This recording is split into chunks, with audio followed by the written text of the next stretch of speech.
यह प्रतिशोध का सबसे मुक्तिदायक साधन है। दुश्मन को धरती में गाड़ दो, केवल उसके शरीर का ऊपरी हिस्सा बाहर रहे। उसके निचले हिस्से में एक आड़ू का पेड़ लगाया। दुश्मन देखता रहा जैसे आड़ू का पेड़ उसकी ऊर्जा को सोख रहा था, लेकिन वह विरोध करने में असमर्थ था। और जैसे ही उसने संघर्ष किया, उसके शरीर में भयंकर दर्द फैल गया। 20 साल पहले यह दुस्वप्न शुरू हुआ। 10 साल का फ्यूरी मूल रूप से निश्चिंत था, एक शांतिपूर्ण जीवन जी रहा था। लेकिन उस दिन सब कुछ बदल गया।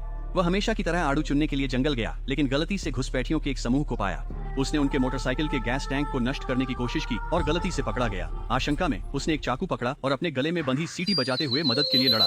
लेकिन दूसरी तरफ इतनी भीड़ थी कि वे उसे वैसे भी ले गए। जब उसकी मां ने सीटी सुनी तो उसने तुरंत एक बचाव मिशन का नेतृत्व किया। वह गांव की सबसे अच्छी निशानेबाज थी और 3 या 2 शॉट्स में अधिकांश दुश्मनों को निपटा दिया। लेकिन आखिरी वाला, जो फ्यूरी को मोटरसाइकिल पर ले गया, वह अपने बेटे को चोट पहुंचाने के डर से गोली चलाने की हिम्मत नहीं कर सकी। उसके पास कोई विकल्प नहीं था, लेकिन पूरे रास्ते उसका पीछा किया। दुश्मन के शिविर में लौटने के बाद मां रात में तंबू में घुस गई और देखा कि गार्ड फ्यूरी द्वारा चुने गए आड़ू को आराम से खा रहे थे। बिना किसी हिचकिचाहट के उसने गोली चलाई और अपने प्रतिद्वंद्वी को साफ सुथरा निपटा दिया।